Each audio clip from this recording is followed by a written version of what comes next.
رضيت بالله ربا الإسلام السلام عليكم ورحمة الله وبركاته. إن الحمد لله نحمده ونستعينه ونستغفره ونعوذ بالله من شرور أنفسنا ومن سيئات أعمالنا. من يهده الله فلا مضل له ومن يضلله فلا هادي له. أما بعد، اللهم فقهنا في الدين وعلمنا التأويل وافتح لنا ربنا يا فتاح كما فتحت لعبادك الصالحين. آمين يا رب العالمين. Bapak, Ibu, Saudara, ikhwan akhwat fillah, saya nggak ngapa-ngapain hari ini, tapi kok kerasa capek ya. Temanya yang bikin capek kayaknya ya. Temanya apa, Ustaz? Temukan terang-terangan jiwamu dalam sholat.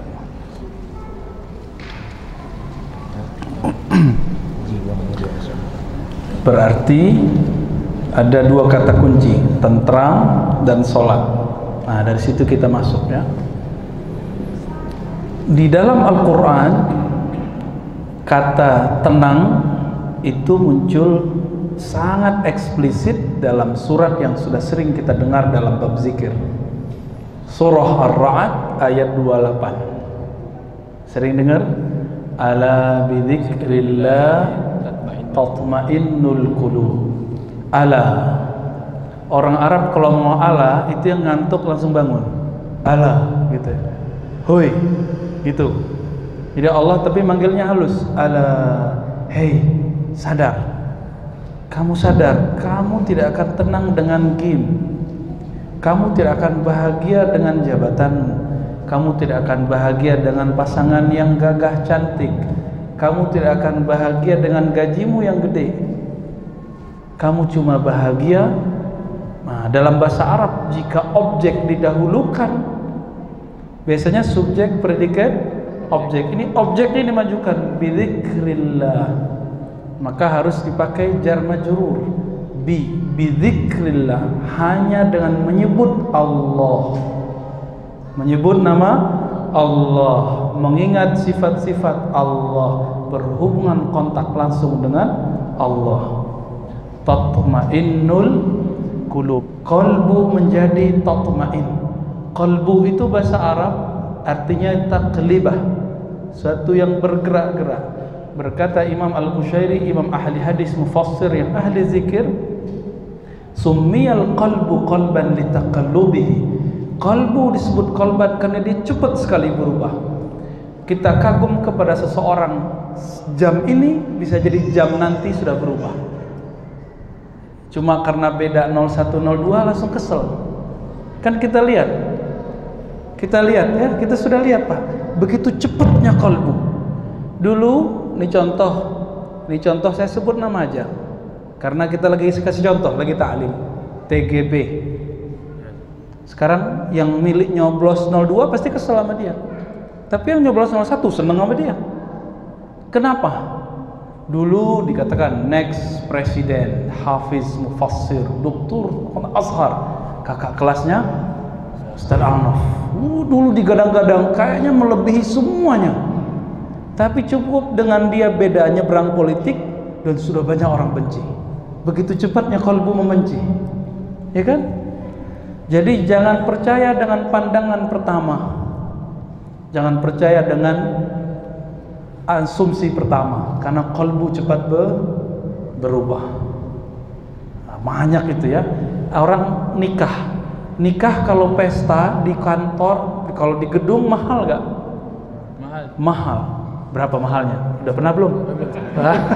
Belum pernah dia ya. Mahal ya.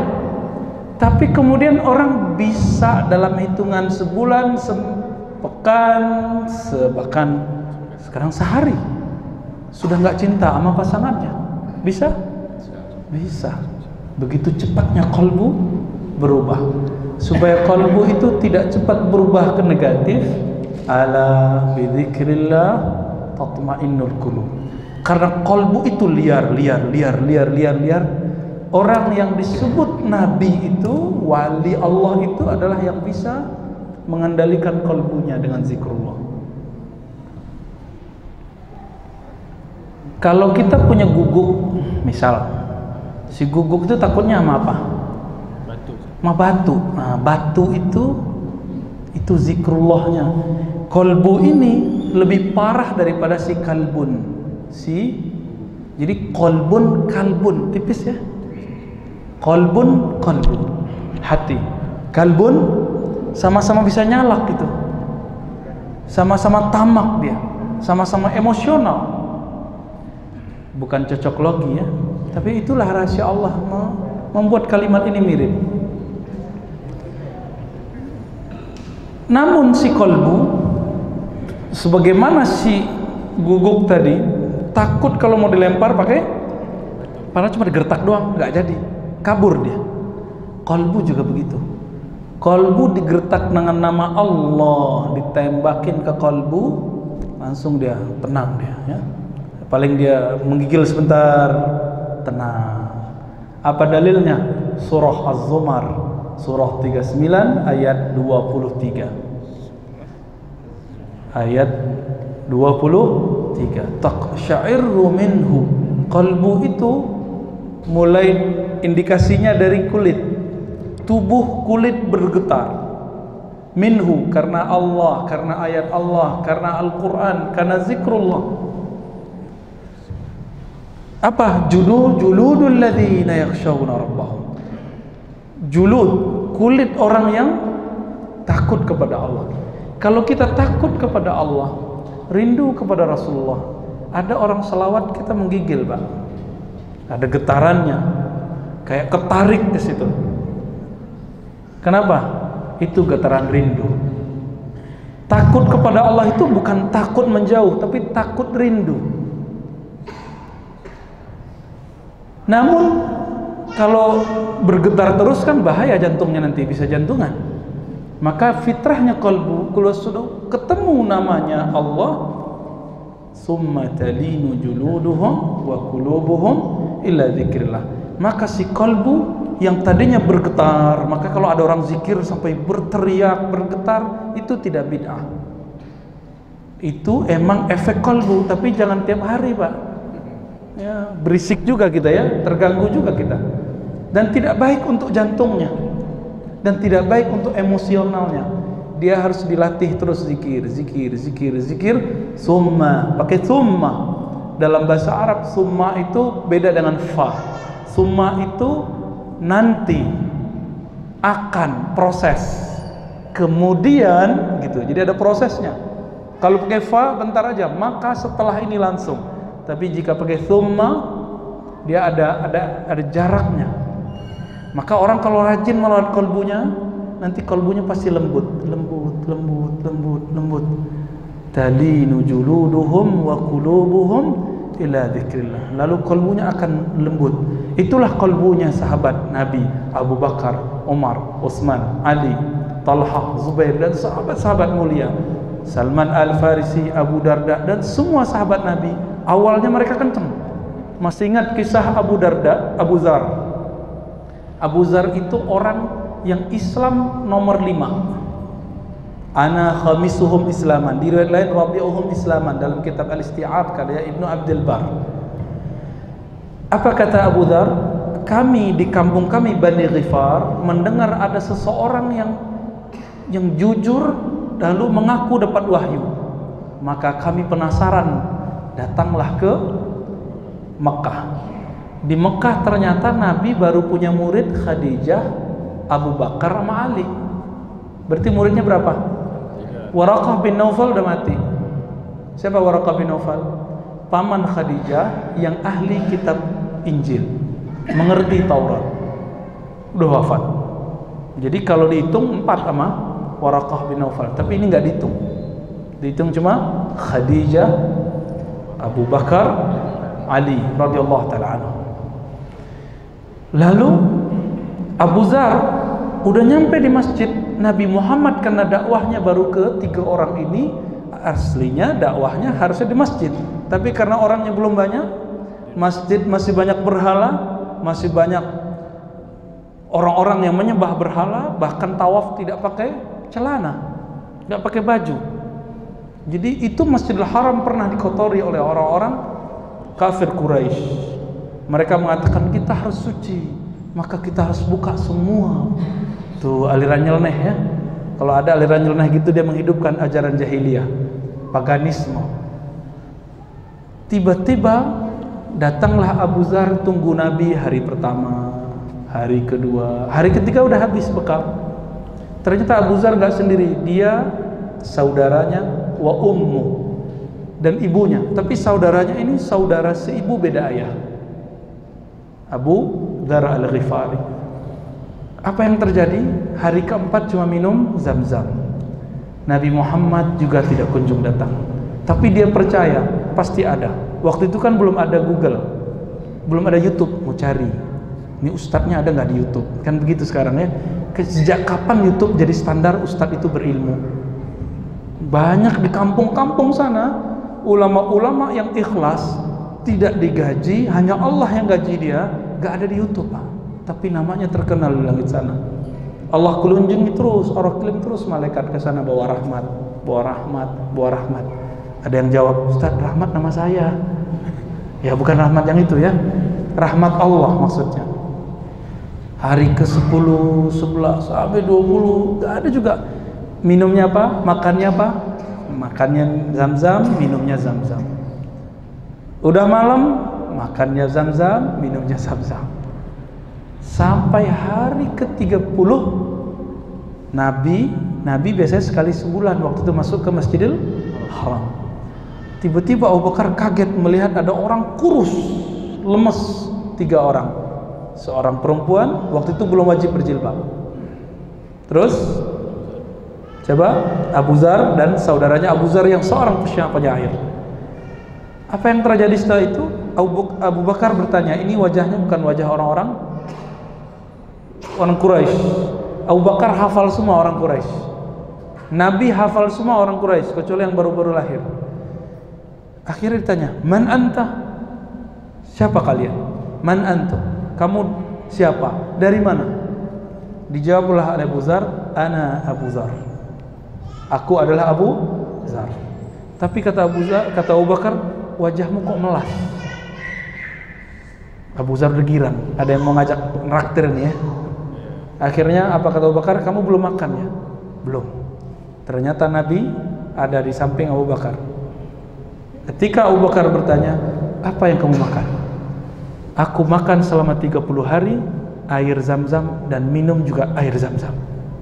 Lalu Nabi SAW bersabda, "Az-Zam-Zam, ma'u Zam-Zam ta'amun wa syarab." Hadisnya hasan. Air Zam-Zam itu ta'am. Apa itu ta'am?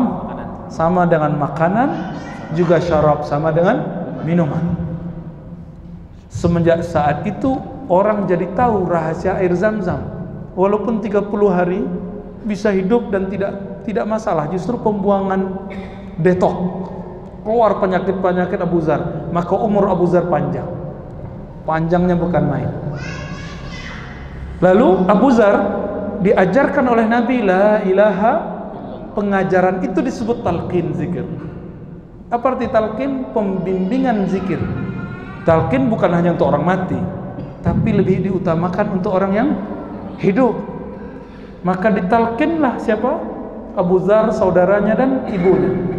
Abu Dzar paling kencang zikirnya. Masuk kalimat itu Allah itu ke dalam dadanya, mengalir ke jantungnya, ke tubuhnya, ke darahnya, ke tulangnya.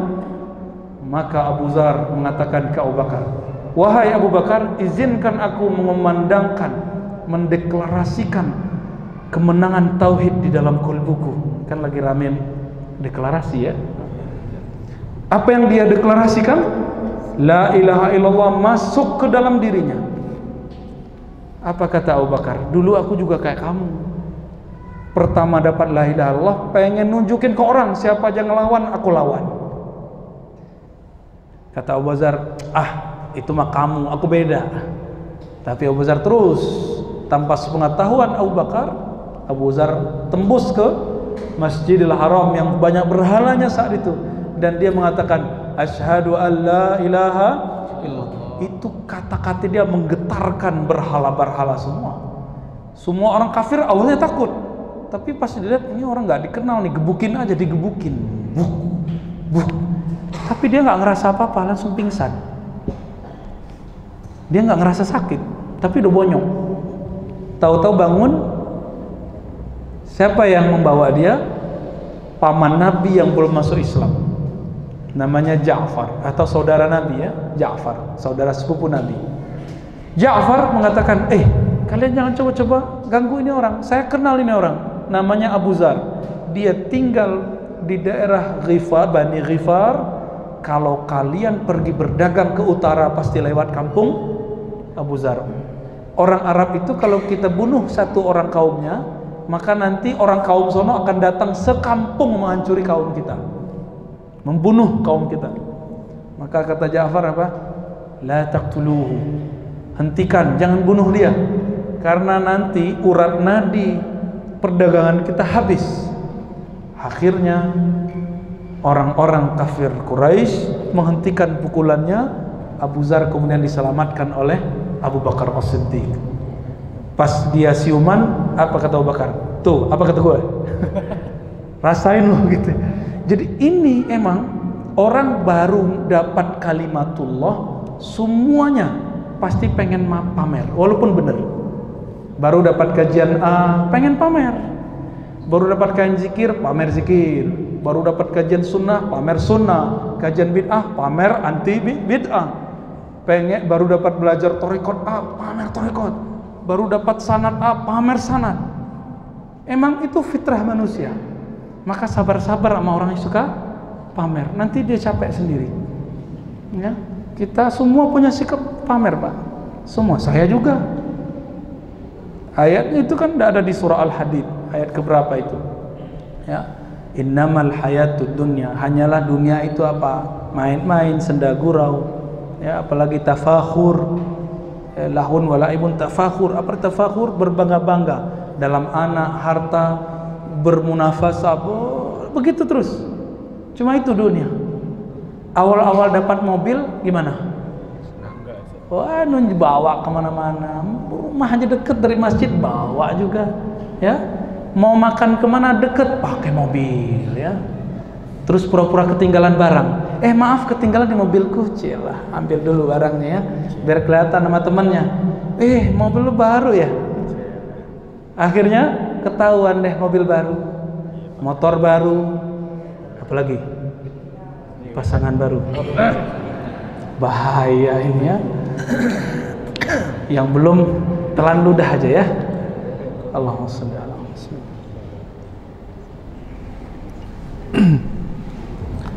Orang baru belajar silat pengen nantang orang nggak? Pengen. Silat itu untuk badan. Orang baru bisa silat bid'ah juga sama. Silat sunnah juga sama. Silat zikir juga sama. Pengen nantang semua orang. Baru belajar zikir, nanti lihat isi hati orang. Wah, ini ustadz nih ahli zikir nih. Wah, ustadz ini belum sampai nih. Belum sampai kemana? Belum sampai ke alam kubur ya. Biasa itu ya. Nanti kalau dia sudah belajar, ada yang bisa setahun hilang, ada yang sepekan hilang, ada yang hilang bener ya, hijrahnya gagal.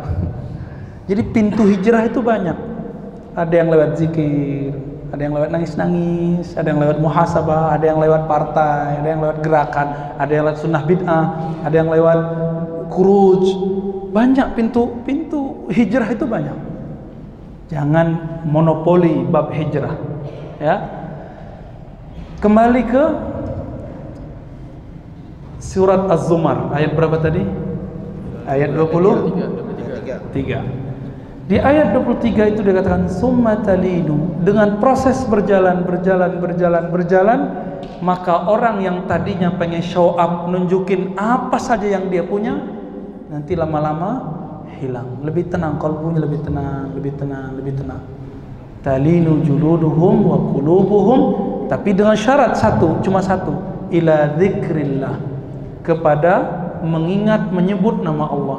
Itu sebabnya orang yang hijrahnya tidak kepada Allah, yang masuk zikirnya tidak bertujuan kepada Allah, dapat hartanya tidak dengan niat mensyukuri nikmat Allah, maka sampai mati dia suka pamer. Dan Nabi mengancam, man samma'a samma'ahullah. Siapa yang suka pamer, Allah akan pamerkan aibnya. Hati-hati ya. Jadi nggak usah pamer-pamer. Kalau ada orang pamer depan kita, nggak usah suudzon, katakan oh mungkin dia lagi bersyukur, karena ada ayat fa amma bi ni'mati rabbika wa amma bi ni'mati rabbika fahaddits. Surat apa yo? Ad-Duha, bukan Al-Lail ya. Al-Lail sebelumnya. Adapun terhadap nikmat Rabbmu, penciptamu, pemberi rezekimu, fahaddits, kamu boleh tunjukkan. Kapan boleh menunjukkan? Depannya bi ni'mati rabbik. Ini syarat dalam bahasa Arab, dalam ilmu akidah, bi ni'mati rabbik. Kalau aku, kita semua telah merasakan ini dari Allah, bukan punyaku, baru boleh tunjukkan. Sehingga ketika kita menunjukkan kecerdasan, bukan kita yang cerdas. Tunjukkan hafalan, bukan kita yang pintar hafal. Tunjukkan kegagahan, kecantikan, bukan kita yang hebat dan cantik. Kenapa? Ada nggak yang lahir niat ngobrol ke maknya waktu lahir, mak buatin aku hidung yang agak mancung ke depan dong, jangan mancung ke belakang, bisa nggak? Nggak bisa. Kita sudah dapat begini sudah. Maka wajah ini anugerah Allah, tinggal disyukuri ya. Dulu saya berjenggot, ingin disebut akhi-akhian, pengen dipanggil akhi Ar-Razi, ikhwan Ar-Razi. Tertegun ketika ketemu seorang syekh dari Mesir, namanya dulu ngajar di ma'had kita 2 semester, Dr. Syekh Abdul Bashir Abdul Mu'ti, ahli lughah, ahli tafsir.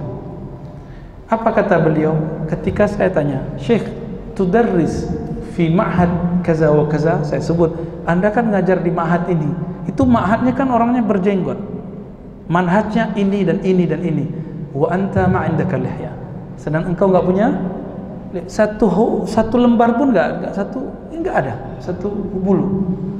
Apa jawaban dia? Dia lihat jenggot saya yang sedikit ini ya. Ya Ar-Razi, ana la utillu lihyah khaufan bihim. Aku tidak memanjangkan jenggot karena aku takut dihujat tidak semanhaj dengan mereka. Aku pun memanjangkan jenggot bukan juga ingin disebut ustaz. Aku kalau memanjangkan jenggot karena aku cinta Rasulullah. Tapi cintaku belum kuat. Dia bilang gitu, ya. Jadi ya sudah, aku begini aja dulu. Tapi dalam hati aku cinta Rasulullah sallallahu alaihi wasallam. Bab sederhana, nggak sampai bilang kalau nggak berjenggot nggak halal, nggak usah terima khidbahnya. Waduh, kacau sekali ya. Kalau begitu kapan nikahnya? Yang berjenggot di Indonesia ini kan cuma berapa, apalagi Pekanbaru ini dihitung cuma berapa. Ternyata Imam Bukhari naruh jenggot di bab zina. Zina itu penampilan, wal libas, pakaian. Yang ingin ngikuti Nabi lahir batin, penampilan semua, berarti cintanya sudah full. Silakan ikuti jenggot Nabi. Ikuti Nabi. Kadang-kadang jadi sekali seumur hidup panjangkan rambutnya segini. Saya berniat sekali seumur hidup, supaya di Sahih Bukhari dikatakan rambut Nabi menutupi separuh telinga dan sampai ke apa namanya ini, punuk onta ya. Ini onta apa manusia ini ya? Yaudah gitu deh namanya ya, kekurangan kosakata kita ya, sampai menutupi. Tapi jangan lama-lama. Kenapa? Zaman sudah berubah. Itu namanya sunnah urfiyah, sunnah tradisi Nabi saat itu. Baju keren ya begitu, penampilan keren yang begitu. Jenggot udah, tapi rambut belum, jangan sok sunnah dulu ya. Nabi itu pakai sarung, pakai celana. Saya hari malam ini udah capek 3 hari pakai gamis.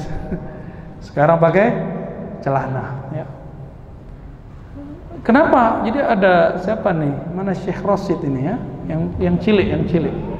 Dia bilang, saya kira Ustaz Razi itu berjenggot panjang, putih separuh. berserban tebel, terus pakai rida, selendang, seperti habaib para masyaikh. Saya ketawa aja. Ya, kadang saya begitu pakaiannya, tapi saya lebih nyaman pakai ini. Nggak ribet, muter-muternya nggak ribet ya. Namun kalau ingin mengamalkan sesekali, tafadhal, kita punya sanad serban. Kita punya sanad Pak serban. Ada, alhamdulillah. Tapi sanad jenggot ada nggak?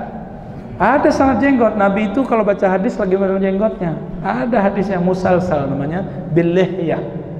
Nabi megang jenggotnya waktu menjelaskan suatu hadis. Maka semua rawi hadis, periwayat hadis megang jenggotnya waktu menyampaikan hadis itu. Maka meranalah yang tidak punya jenggot, tidak Allahumma sholli ala Muhammad. Kembali ke surah Az-Zumar. Di surah Az-Zumar, zikir itu awal bikin kita bergetar, lama-lama bikin lembut, karena zikir itu mainan kolbu. Karena kolbu itu rajanya jiwa, rajanya badan, maka orang baru dapat mainan, nunjukin nggak? Anak kecil baru dapat mainan, nunjukin ke temannya nggak? Sama. Karakter itu akan berubah sebatas umurnya.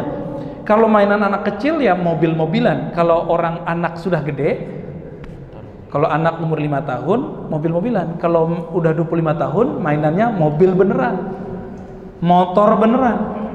Ya, tunjukin ke temannya. Kalau perlu, di zaman-zaman kita dulu masih unyu-unyu ya, tahu unyu-unyu nggak? Ya, masih culun-culun lah. Knalpotnya harus bunyi, bung bung bung bung bung, biar kedengeran sama awewe. Tahu awewe nggak? Ya, biar kalau jalan tuh dilihatin sama orang, wow keren gitu. Mobilnya dulu harus ngebul, asapnya tuh kemana-mana. Ternyata nggak sehat begitu ya. Itu dulu yang motornya begitu pasti sekarang kurus tuh. Allahumma sholli ala Muhammad. Oke, sekarang pindah ke surah Thaha ayat 14. Mencari ketenangan. Tadi sudah dirumuskan di surah Ar-Ra'd apa ketenangan itu? Cuma dengan menyebut nama Allah. Sekarang kita lihat apa posisi zikir dalam sholat. Posisi pentingnya zikir dalam sholat. Di bagian tengah sampai akhir Allah berfirman gimana? Aqimis salata. Ayo yang hafal. Aqimis salata. Wow. Li zikri. Dirikanlah sholat untuk mengingatku. Tapi depan ayatnya apa? Innani anallah la ilaha illa ana. Ini disebut tauhid la ilaha. Tauhid la ilallah bukan teori, tapi tauhid la ilallah itu dibaca, diresapi. Jadi kalau habis pengajian sudah punya tauhid belum? Baru punya ilmunya, belum punya amalnya. Oleh karena itu Nabi selalu mengatakan man qala la ilaha illallah, man qala la ilaha illallah, begitu. Jaddidu imanakum bi qauli la ilaha illallah. La ilaha itu bukan teori. Tauhid uluhiyah, rububiyah, sifat 20 enggak cukup. Itu teori. Harus ada prakteknya. Harus ada prakteknya. Kalau ada orang menunjukkan jurus-jurus silat di YouTube, kita lihat, kita ikuti. Udah bisa belum? Cepat bisa nggak? Setahun juga nggak lolos-lolos. Kalau ingin belajar membaca la ilaha illallah hanya pakai YouTube, tembus nggak ke kalbu? Tembusnya ke kuota. Nggak tembus ke kalbu Pak. Jebol WA-nya, ya berat. Kalau itu aja bisa berat, data apa yang kita lihat, yang kita rekam, yang kita tonton di WA itu, di HP itu bisa berat. Sebaiknya yang memberatkan kalbu itu apa? Kalimah-kalimah Allah. Bagaimana beratnya nama Allah? Coba lihat hadis Imam Tirmizi. Dalam hadis Imam Tirmizi dia katakan bahwa nanti di hari kiamat ada orang yang gak punya amal banyak, tapi dia punya rahasia di kalbunya. Ketika ditimbang amalnya oleh Allah, disuruh malaikat mizan, malaikat penimbang, ditimbang semua dosanya, disebutkan sijilat, sepanjang lembaran yang ada di zaman itu, di masa itu, di padang mahsyar, sejauh itulah, sebanyak itulah dosanya. Banyak nggak tuh? Jadi kalau orang ngeprint yang pakai bulat itu, yang biasanya di Indomaret itu ya, kan bulat tuh, untuk struk, bukan struk yang tepar itu ya. Sepanjang itu dosanya. Satu rim, kira-kira begitu ya. Satu rim 50 lembar ya. 500, oh sorry, kurang nolnya. Sebanyak itu dosanya, akhirnya malaikat azab, penunggu neraka sudah siap mengikatnya dan menariknya. Tapi Allah berfirman, artinya malaikat pun tidak tahu isi kalbu. Yang di kalbu itu malaikat nggak tahu. Niat antum kesini ngapain Allah nggak tahu. Allah tahu. Kalau malaikat, jadi niat antum kesini yang tahu cuma, tapi malaikat nggak tahu. Yang tahu cuma kita, dan begitu ajibnya kalbu. Coba ayatnya, surah Luqman. Innallaha alimun bidzatis sudur. Pakai inna, sesungguhnya Allah tahu apa yang ada di dalam sudur, di dalam dada. Enggak disebutkan malaikat, tapi disebutkan Allah. Malaikat cuma catat yang lahir-lahir, yang zahir-zahir.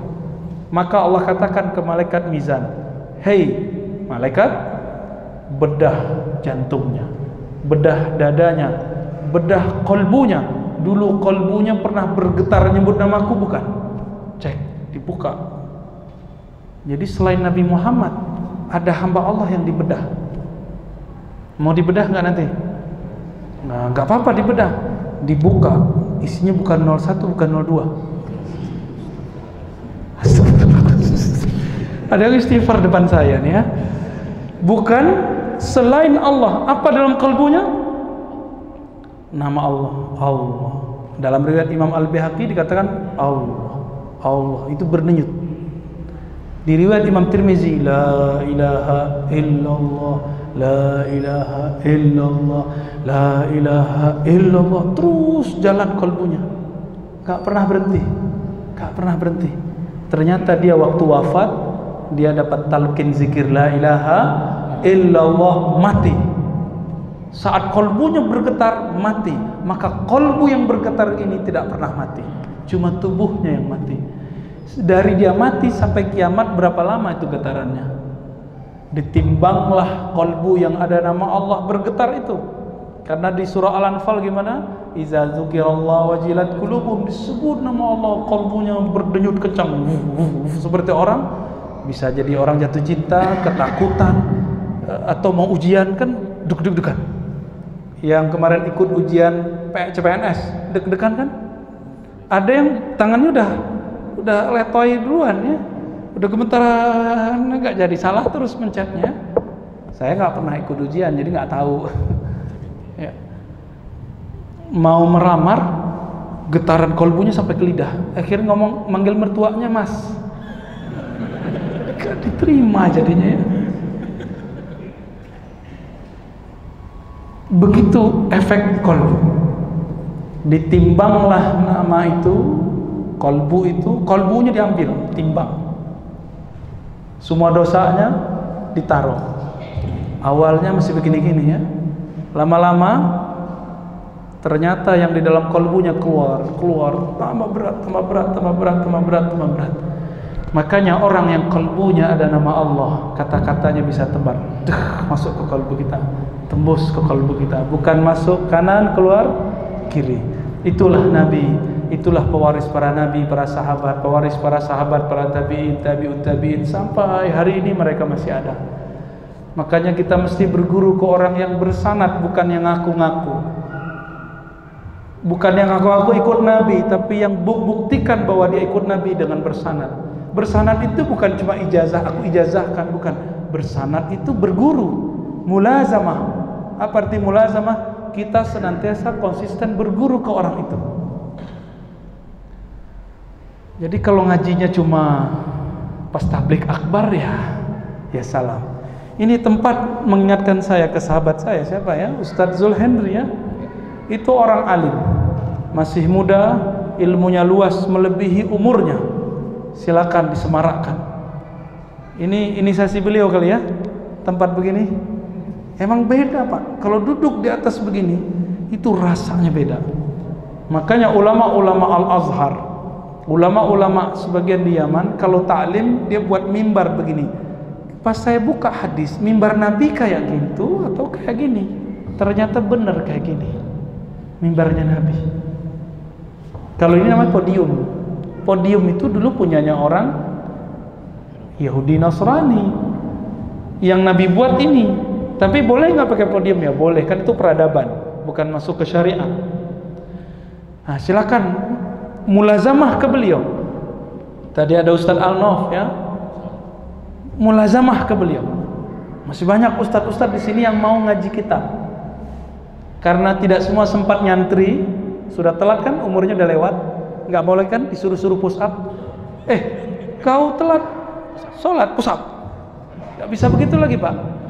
Dulu saya awal-awal jadi ustadz. Nah, ini bukan masih awal juga ya. Awal-awal jadi guru, jadi ustadz, jadi dosen, itu galaknya bukan main. Karena belum dapat hadis musalsal birrahmah, hadis musalsal dengan kasih sayang ke makhluk Allah. Ada yang ngantuk dikit, saya bilang, anta kum, berdiri, sudah, ya. Nggak jarang saya usir. Kamu main-main ya. Kita lagi baca hadis, kamu kok baca buku selain hadis? Ukhruj. Dulu galak Pak. Untung kita ketemu hari ini ya. Jadi yang ngantuk-ngantuk tak tidur aja lah. Tapi nggak ada ngantuk nih, alhamdulillah ya. Alhamdulillah. Kolbu begitu. Dia kalau sudah terus ditempa, lama-lama dia tambah halus.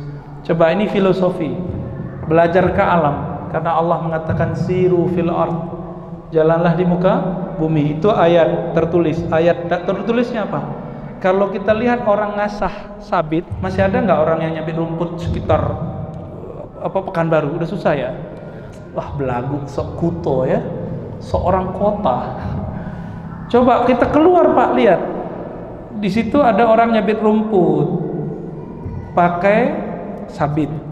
Kalau agak sedikit susah narik rumputnya, terus diapain? Diasah. Ngasahnya, asahannya ada dua, ada yang halus, ada yang kasar. Kalau dia pengen cepat, dia pakai yang mana? Pakai yang kasar dia. Tapi kalau dia pengen lama tahannya, dia pakai yang mana? Tapi lama nggak ngasah pakai yang halus? Boleh cepet-cepet nggak? Enggak, emang halus juga, halus. Bahkan kadang nggak bunyi. Tapi kalau yang kenceng itu, yang kasar itu, ya bunyi deh. Begitu Pak. Orang yang baru dapat ilmu kajian baru itu kasar-kasar ngomongnya kadang. Kita semua begitu. Kalau kata teman saya, ikhwan khuruj, jemaah tabligh, ngejos tak gitu. Tahu ngejos nggak? Ya kayak bukan jos yang minuman penguat itu. Lagi jos, lagi semangat. Kalau kata teman kita ikhwan muslimin, lagi ghirahnya tinggi tak? Apalagi tuh ghirah, semangat. Ya. Kalau orang pesantren hamasah, wahimmah, semangatnya lagi melangit tak? Emang nggak bisa dihadang itu. Itulah kelebihan anak muda. Tapi kalau anak tua dapat kajian keras, kita lihat mukanya, kita udah kesal duluan Pak. Lah bapak ini udah bau tanah masih aja mau cari masalah di masjid ya? Mau nyalahin kita aja. Nah, tapi sabar Pak, dia badannya tua tapi ilmunya kan masih muda. Nanti lama-lama dia capek. Saya udah ketemu ratusan orang yang curhat mengatakan, Ustadz saya dulu keras, orang kayak Ustadz nih habis saya hina. Terus kok Bapak nggak hina saya? Oh kan dulu Ustadz ya. Jadi kalau sekarang saya dihina orang, saya maklumi. Oh berarti ini baru hijrah ya. Tapi hijrahnya pintu yang beda sama pintu kita. Dimaklumi aja Pak. Nah, kalau antum disalahkan teman, udah maklumi aja. Ya, terima kasih. Karena setiap kali ada orang menghujat kita, Allah angkat kita. Apa kata Nabi? Ma tawadha'a ahadun illa rafa'ahu Allah. Tidaklah seseorang menerima direndahkan, termasuk. Nabi menerima enggak waktu direndahkan oleh orang-orang Taif? Dilempar pakai apa? Dilempar pakai batu, bahkan pakai tai onta. Nabi terima? Bahkan doakan mereka kebaikan, bukan doain laknat atas kau, gitu enggak ya? Enggak ada. Kenapa sekarang kajian kita dinodai dengan kalimat laknat? Air putih ini hanya mengeluarkan air putih. Kalau warnanya ini apa warnanya? Merah, coklat, ya terserah deh. Keluarnya mungkin nggak putih? Mungkin nggak keluarnya putih? Kalau air kopi di dalam gelas keluarnya kopi hitam atau susu. Kalau di dalamnya toilet keluarnya apa? Kosakata toilet. Najis. Apalagi? Oh, ngomong-ngomong kotor ya. Vulgar. Kalau di dalamnya ada kebun binatang keluarnya apa? Guguk gitu ya. Gajah, mending gajah. Gede. Ini disebut apa? Harimau, babi, Allahu Akbar. Babi mah haram. Ya, kalau di dalamnya ada kebun binatang, keluarnya nama-nama binatang. Apa di dalam kalbumu? Coba goyang, tadi mau jatuh ya. Kita goyang teko, kita goyang gelas, keluar isinya. Jika isinya nama Allah, Asmaul Husna, keluarlah nama itu. Jika isinya kebun binatang, keluar satu-satu, guguk, kalbun, mending kolbun, ya, mending nama si dia, ya, dia Allah maksudnya. Tapi ini yang keluar apa? Dikasih pertanyaan dikit, ustadznya sensitif, langsung keluar kalimat-kalimat tidak pantas. Berarti belum pantas dia untuk berbicara kolbu.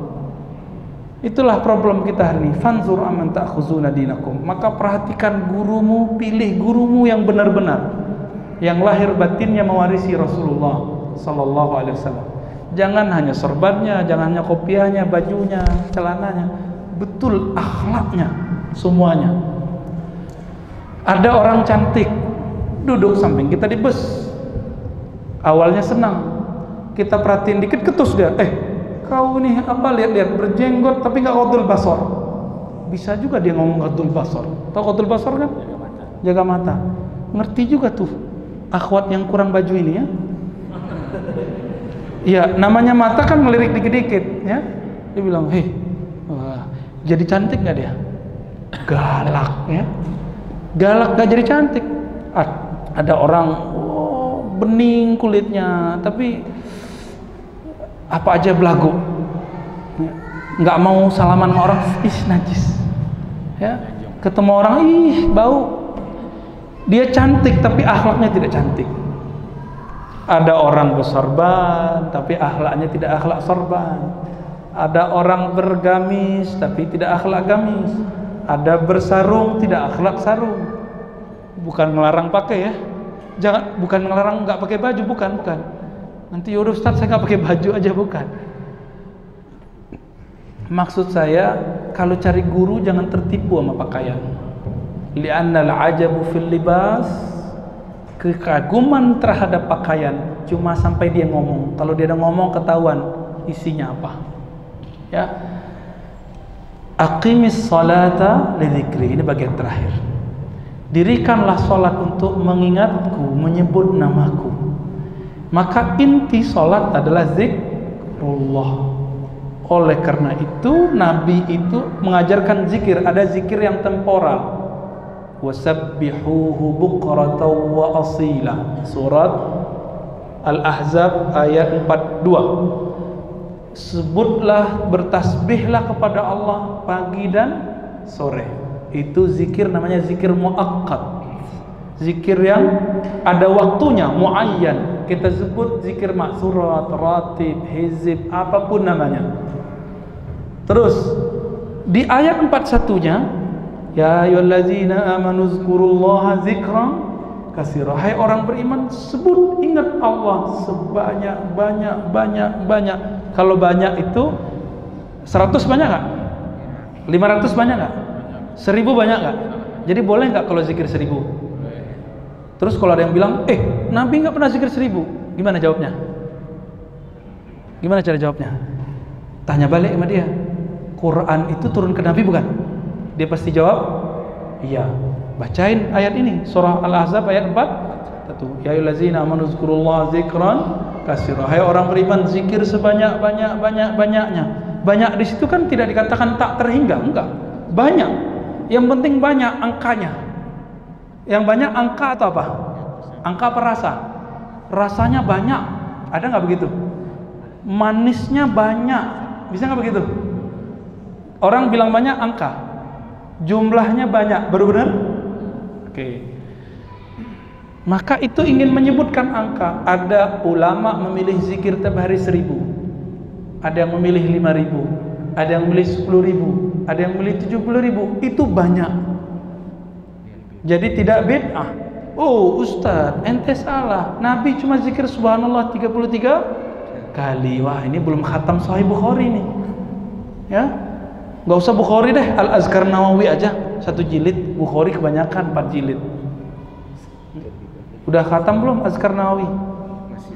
Belum ya? Ya udah, apa dong? Arba'in. Itu mah dikit ya, 40 hadis nggak ada tentang yang tadi. Nabi SAW ternyata zikirnya macam-macam. Ada yang angkanya 1, ada yang 3, ada yang 15, 10, 15, 25, 50 nggak ada. 33, 34. Pertanyaannya, subhanallah 33. Tadi imam kita ngimamin sampai saya ketiduran, Pak. Allahu Akbar, saya tidur, tuh mimpi itu ya. Saking indahnya suaranya. Terima kasih Pak Imam ya. Mana imam kita tadi? Ya, biasanya saya kalau zikir tuh melek. Ini kok 2 hari 3 hari di Pekanbaru, setiap kali orang zikir saya ketiduran terus. Kita udah lama cari tidur, lagi duduk udah lama. Ini baru ketemu kemarin. Ya, saya kira di bekam hilang, Pak. Ternyata enggak. Udah bekam kita kemarin, oh ternyata itu nikmat ya. Biasanya terasa lama jadi pendek. Kalau Nabi zikir 33, itu 33. Itu 33 batasan atau contoh? Kalau contoh berarti boleh kurang, boleh lebih enggak? Kalau itu batasan, kurang dari 33, 32 bid'ah.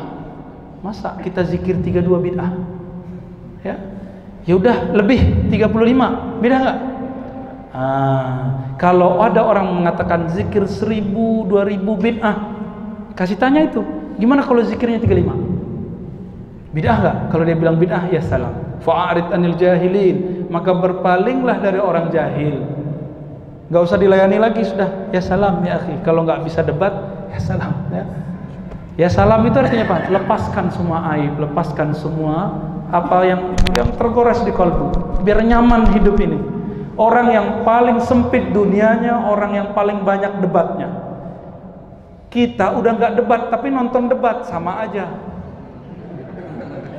Nyesek nggak nonton debat? Nyesek.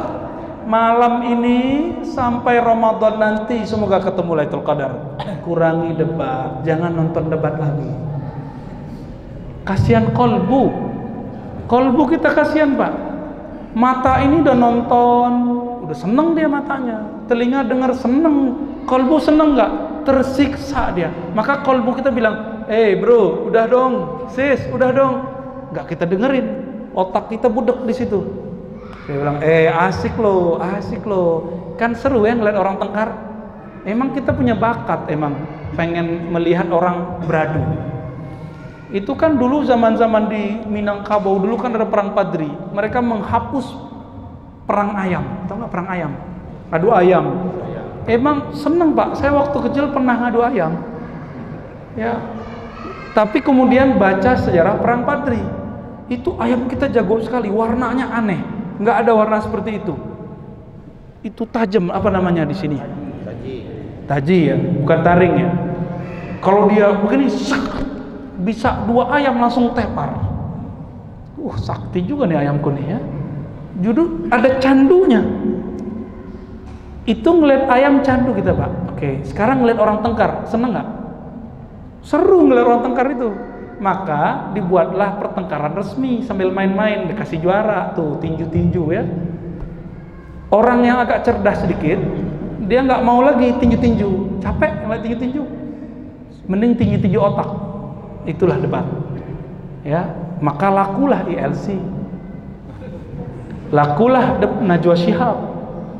Laku, kenapa? Makanan otaknya orang itu pertanda udah dewasa dikit. Belum dewasa banyak. Itu sebenarnya kabar baik, Pak. Saya awalnya senang. Wah, makanannya orang Indonesia bukan hanya lagi adu ayam, bukan lagi adu petinju, adu survei, adu quick count. Aduh, capek, Pak. Kita udah nyoblos kan? Kayaknya ada yang beda nih. Ya nggak apa-apa toh. Nanti hisab sama Allah sendiri kok. Kita kan punya alasan sendiri. Kita punya alasan sendiri. Bapak salmakan Allah. Ini baru seperempat dari bab zikir yang saya sampaikan untuk sholat. Belum zikir yang lain. Tapi saya rasa udah cukup lah ya. Jadi inti dari sholat itu zikir. Inti dari ujian matematika itu apa? Rumus-rumusan terus dilatih-latihkan. Maka sebelum orang megang ujiannya, dia latihan buat soal nggak? Nah, maka perlu sekolah. Sholat itu kayak ujian. Kalau orang di luar sholat tidak zikrullah, dijamin di dalam sholat tidak khusyuk. Jadi kalau saya udah nggak punya teori apa lagi, Pak, udah banyak teori kita pakai untuk sholat khusyuk. Teori saya cuma satu dan itu ampuh. Mau sholat khusyuk? Maka caranya cuma satu. Zikir kolbunya lebih banyak di luar sholat daripada selain zikir. Zikir kolbu bisa sambil ngapain? Bisa sambil kerja, bisa sambil berkendara, bisa sambil ngajar, bisa sambil ngapain? Si kolbu kan nggak terganggu. Namun untuk bisa zikir kolbu, kalau nulis nama di kertas pun, itu dirimu umur berapa bisa nulis? 6, 5. Kelas 3 udah bagus tulisannya belum? Kelas 5 ya, berarti 5 tahun baru mantap nulisnya ya. Bisa nulis sambil dengar, itu udah kapan? Sambil dengar nulis kelas 1 SMP. Artinya dari TK, anggaplah dari kelas 1 sampai kelas 6 baru bisa sambil nulis, sambil dengar, sambil ngobrol bahkan bisa. Maka orang yang bisa sambil itu harus sabar, diasah lama-lama, diasah kolbunya terus diasah. Maka sambil ngomong bisa zikir. Kalau sekarang kok nggak bisa? Ya iya kan.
ini ya.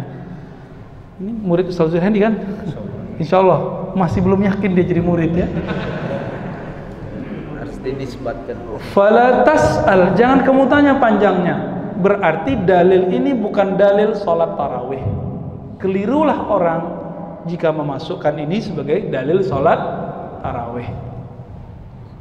Tapi ini kata Imam Tirmizi, ini dalil qiyamul lail. Tarawih itu qiyamul lail enggak? Maka kata Imam Tirmizi ini boleh-boleh saja dijadikan dalil. Wah, begitulah ramai dalam satu dalil aja bisa sekian pemahaman. Tiba-tiba sekarang kita dipaksa untuk satu paham. Nah, ini kesalahan membaca hadis. Tapi arba'an di situ itu dijelaskan di kalimat hadis berikutnya di bab yang sama di Sahih Bukhari dan Muslim. Apa kata Nabi? Salatul lail masna masna. Salat malam itu mesti satu atau dua rakaat. Dua rakaat. Maka hadis yang pertama itu hadis am, yang kedua hadis khas. Am artinya umum, khas artinya khusus. Ulama ahli usul fikih sepakat mengatakan jika ada dalil khusus maka dalil umum tidak boleh diamalkan, mesti ngikutin dalil yang khusus. Ketahuannya di mana? Periwayat hadis yang menyebutkan Nabi sholat 2222 dan 443 itu Aisyah. Berarti sumbernya sama dan tidak mungkin Aisyah ngomong tidak konsisten. Lalu kita cek lagi. Kalau ada teks begitu, kita bandingkan dengan amal sahabat. Sahabat kalau malam hari sholatnya 443 atau 222. Ternyata nggak ada sahabat yang sholat 4 coba. Bagaimana? Saya di kampung saya dari awal belum saya lahir udah begitu sholatnya.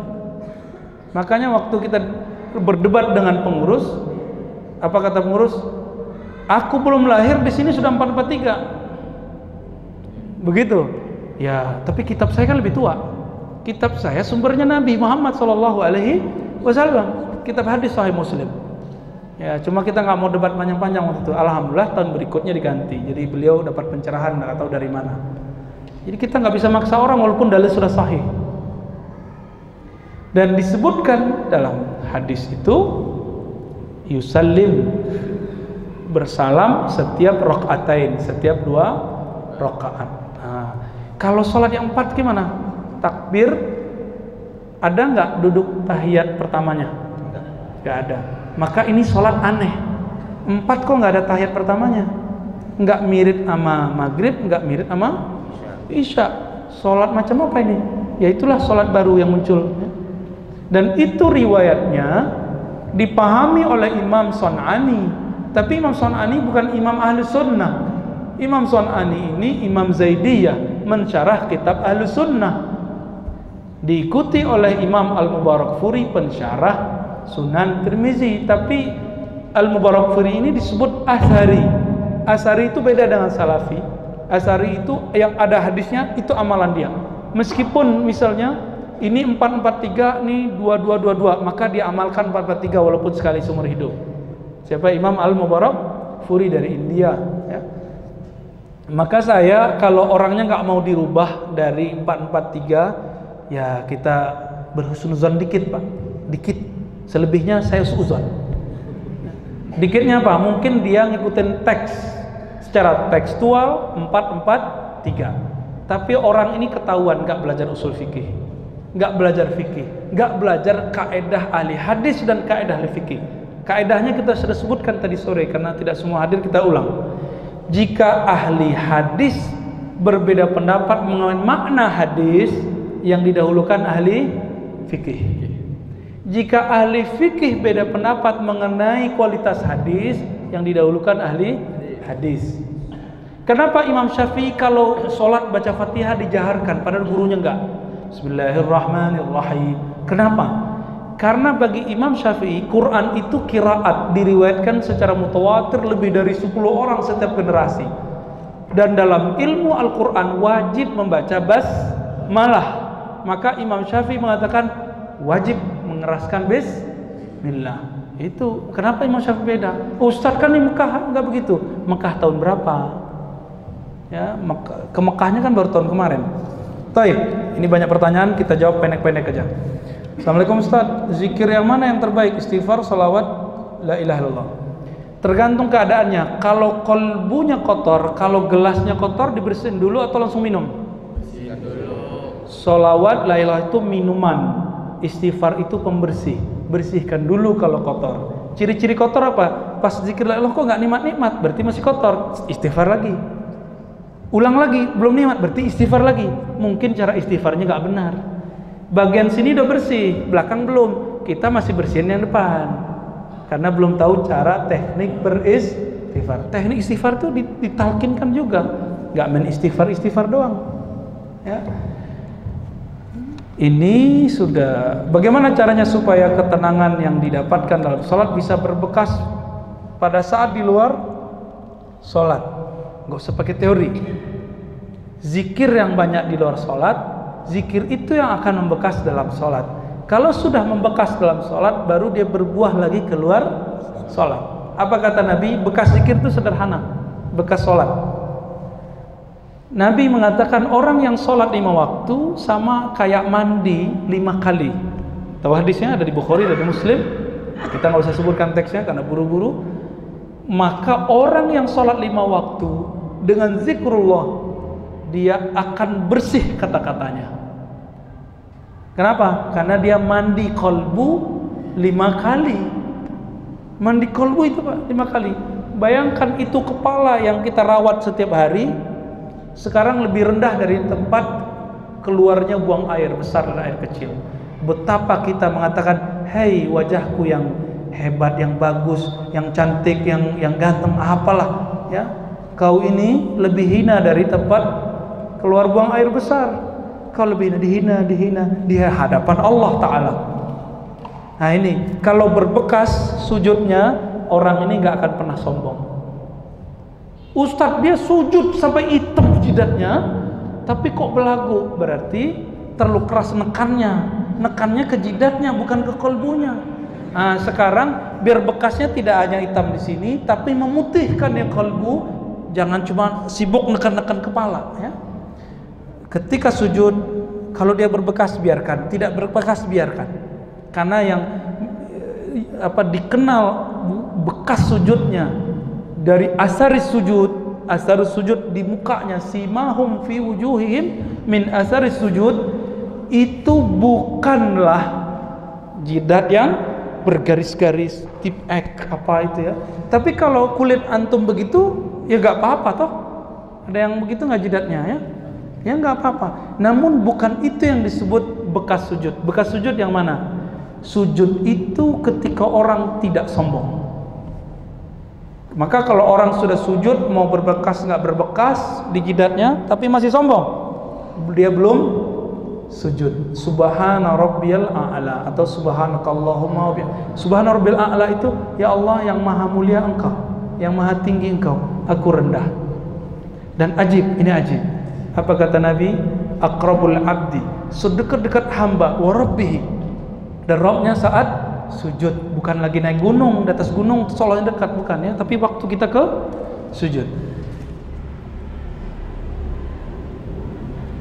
Bagaimana cara agar iman tetap naik dan tidak turun, tapi kita berada dekat orang-orang yang kurang dekat dengan Allah? Tahu dari mana mereka kurang dekat dengan Allah? Misalnya dunia kerja. Oke. Orang itu karakternya dua, karakter dipengaruhi atau karakter mempengaruhi. Nah, kita yang mana? Kalau karakternya gampang dipengaruhi, maka kurangi gaul dengan mereka. Udah. Kalau karakternya gampang mempengaruhi, ini kita sebut karakter dai. Jadi kalau ada dia rame, apa kata teman kita? Nggak ada lo, nggak rame gitu ya. Ada kamu bikin rusuh, itu beda lagi ya. Ada dia, di mana ada dia bikin rusuh. Imamnya nggak nyaman, kita duduk nggak nyaman ya. Gak usah diterusin ya. Kalau itu beda lagi, ya, itu terlalu berbakat gitu ya. Jika ini terjadi, maka perlu yang disebut dengan majelis zikr. Para sahabat itu mereka punya hari-hari khusus untuk ketemu Nabi. Sekedar church ya, ngecas isi kolbunya. Kenapa? Memandang Nabi sekali saja itu sudah bikin seger kolbu. Gimana kalau mandang Nabi berkali-kali? Beda kalau mandang saya ya. Bapak langsung batuk, Pak. Allahumma sholli ala Muhammad. Allahumma sholli ala.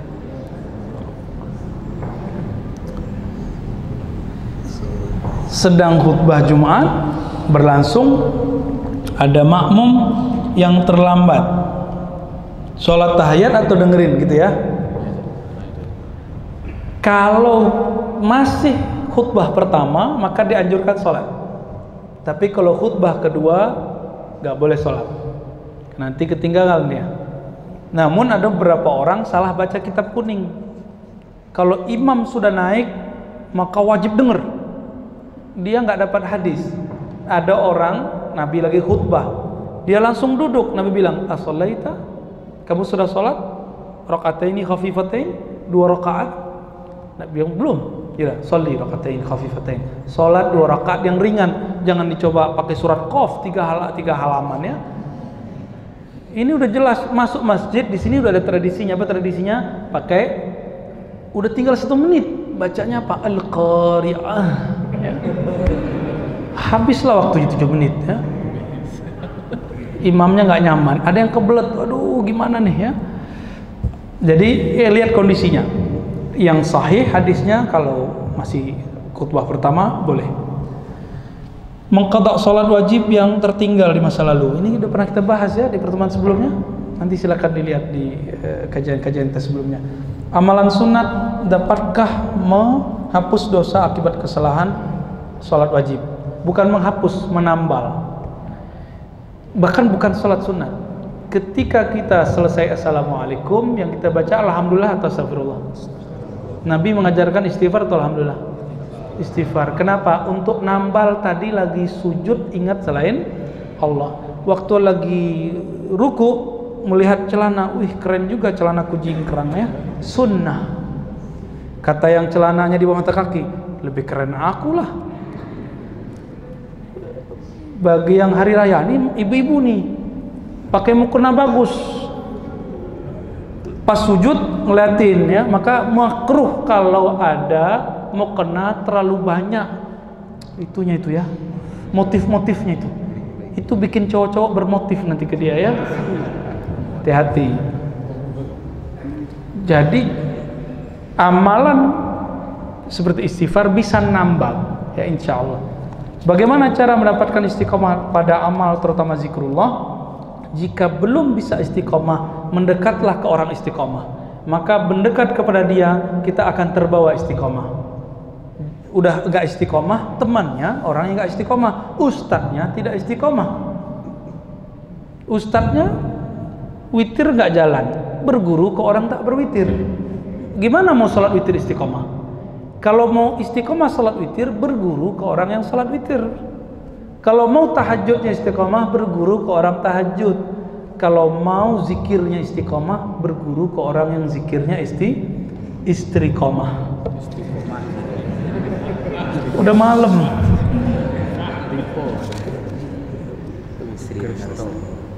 Pemuda Al-Kahfi dalam surah Al-Kahfi 18 ayat 18.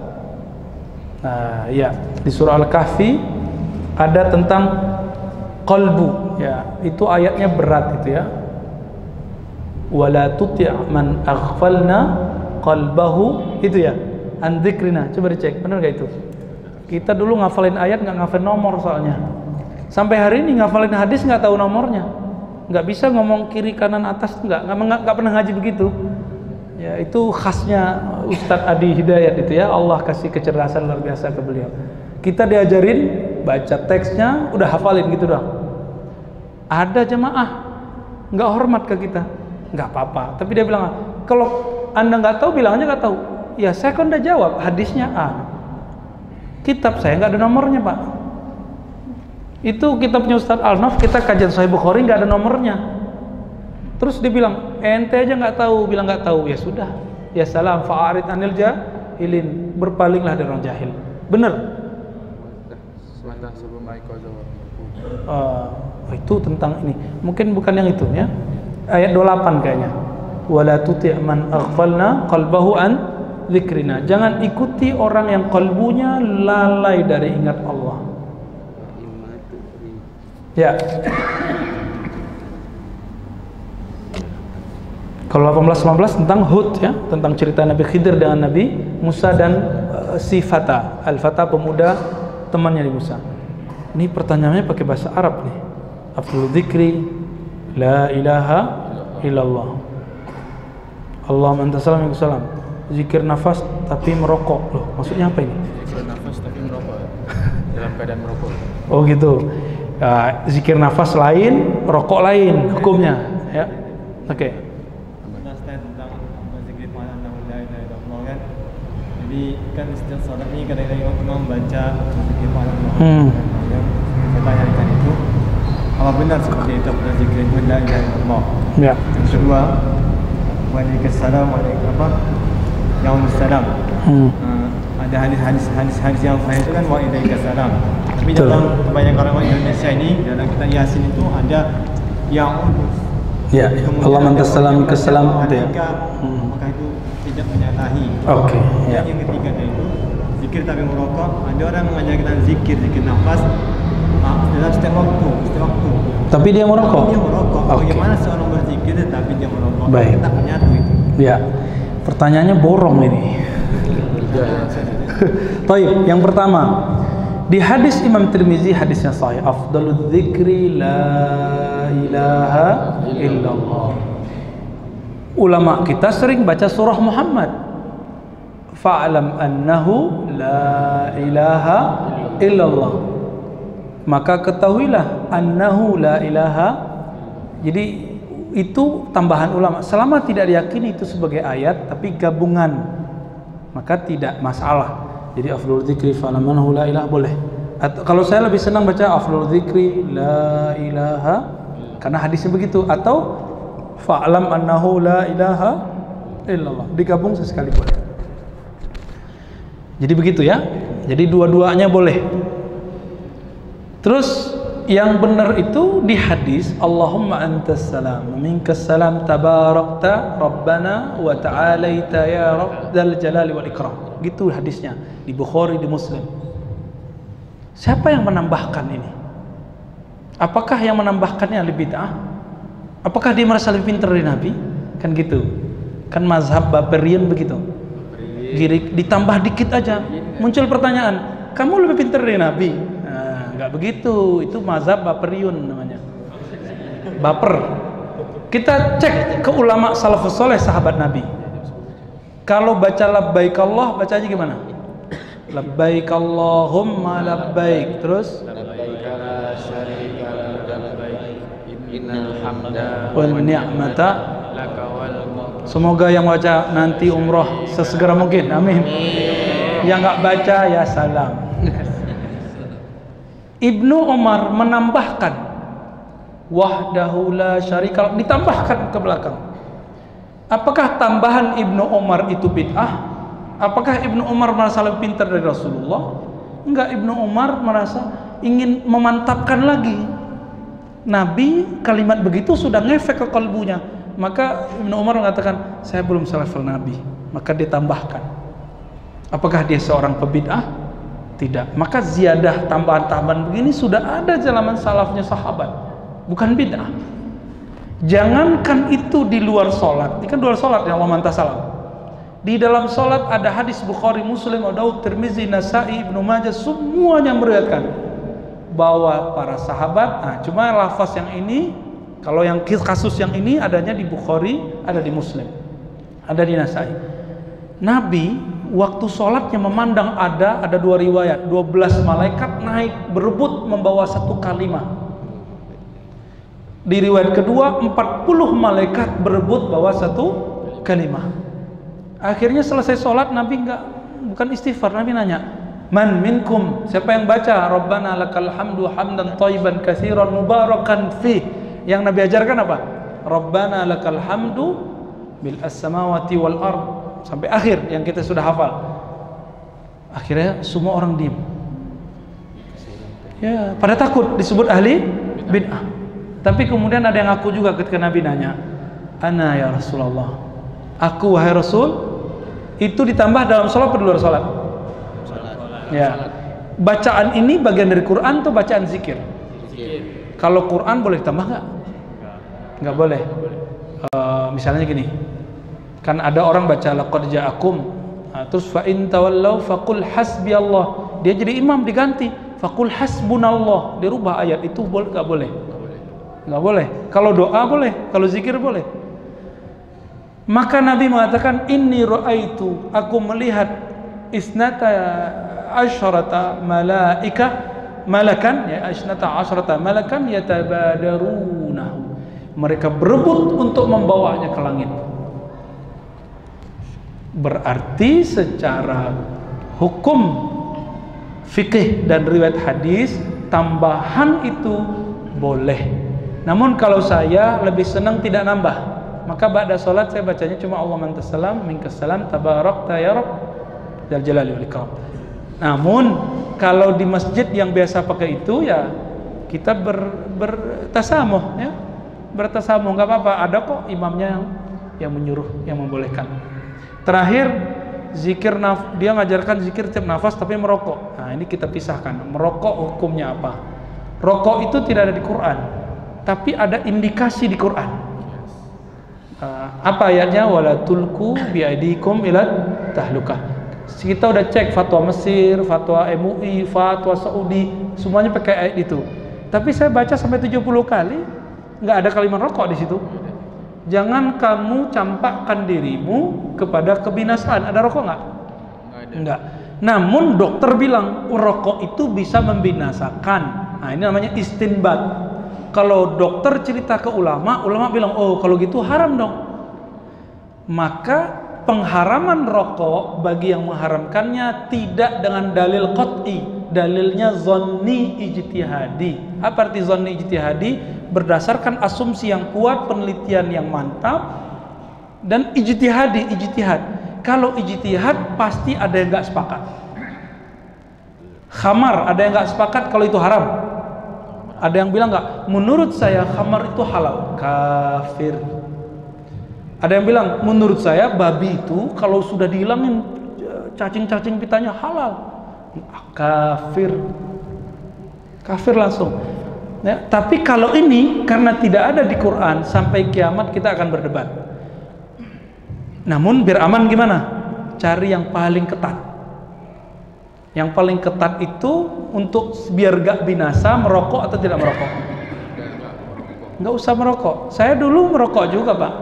Nggak bisa berhenti kata orang. Kalau udah ngumpul curi-curi, ya gimana berhentinya? Nggak pakai teori-teori. Nazar, tahu nazar? Saya bernazar ya Allah tidak mau merokok lagi. Udah berhenti sampai sekarang. Nggak usah pakai teori-teori, pakai terapi nazari. Gitu aja. Jadi yang mau berhenti merokok nazar aja Pak. Insya Allah langsung berhenti itu. Besok langsung berhenti. Ya Allah sebutkan. Aku bernazar dengan namamu untuk tidak merokok, pasti berhenti besok. Kecuali dia khianat kepada Allah ya. Maka kalau ketemu ada orang ngajar zikir terus dia ngerokok, kalau nggak senang cari aja guru yang nggak merokok. Banyak kok guru kita ahli zikir nggak merokok. Saya punya guru yang merokok, punya guru yang tidak merokok.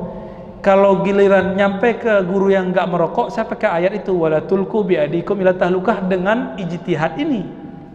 Tapi kalau ketemu sama yang merokok, kita bilang apa? Yang penting gua dapat ilmunya. Ya. Masalah dia ngerokok, nggak ngerokok ya sudah tahan napas aja kita, Pak. Dan itu emang butuh kebijaksanaan. Kalau cuma karena merokok kita anti kepada orang, maka banyak ulama yang ilmunya terkubur. Ya. Tapi jangan ngerokok ente ya. Ya, kumisnya bukan kumis rokok ya. Oke, masih ada 2. Cukup lah ya. Cukup. 10 menit. Ini nggak bisa baca saya ini, tapi sedikit. Pak Ustadz, di Quran ada surah Al-Ahzab, ayatnya saya lupa, mengenai jilbab. Kalau dibaca artinya jadi cadar itu wajib, tapi hadis Nabi mengenai jilbab kok beda ya? Ya, di Quran itu kalimatnya dua, jalabib dan khumur, bi khumurihinna. Jalabib di surah Al-Ahzab, khumur di surah An-Nur. Jalabib artinya pakaian yang menutupi tubuh semua. Maka saya juga pakai jalabib, jilbab secara bahasa. Perempuan juga pakai jilbab, tapi bahasa Indonesia ini kan unik. Bahasanya Arab tapi rasanya Indonesia. Contoh halal bihalal. Mana ada bahasa Arab? Ta'ali syekh halal bihalal. Pusing dia, apa tuh halal bihalal? Muhrim. Muhrim itu orang lagi ihram. Kita muhrim, sorry. Kan gitu ya. Nggak boleh nikah gitu.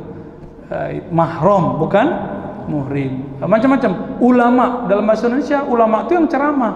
Padahal ulama dalam bahasa Arab yang takut kepada Allah. Jadi bagaimana cadar? Cadar itu masuk ke ayat itu, jalabib. Karena arti jalabib itu yang menutupi semua tubuh, hatta wajah, sampai ke wajah.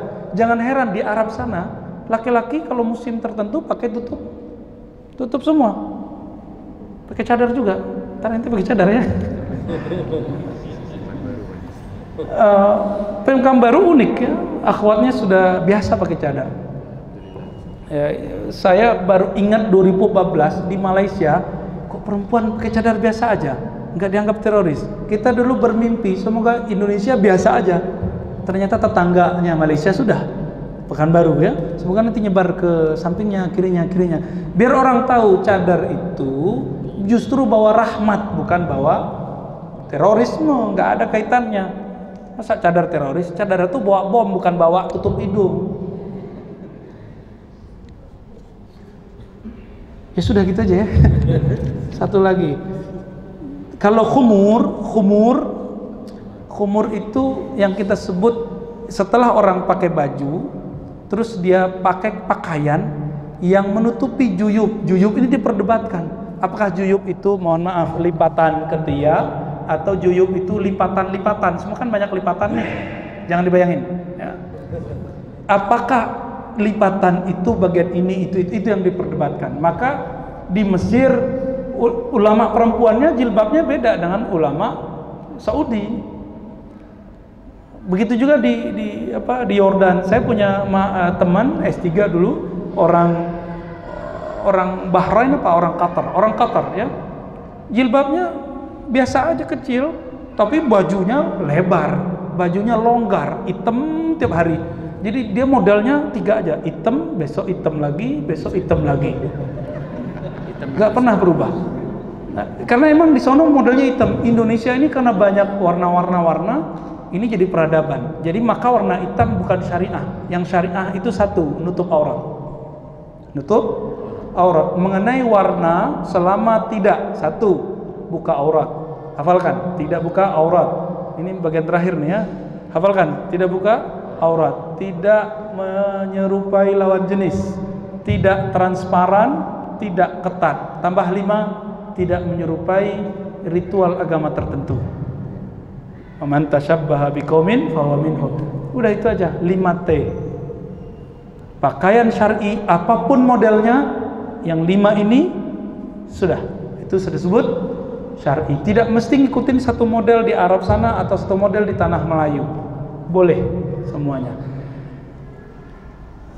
Penutup, apa zikir yang tepat untuk orang yang terkena sihir? Kul. Banyakkan kul a'udzu bil falaq. Kul a'udzu bil falaq itu cepat mentalkan sihir insyaallah. Semoga bermanfaat. Mohon maaf jika ada kesalahan dalam menyampaikan. Semoga Allah tutup aib kita.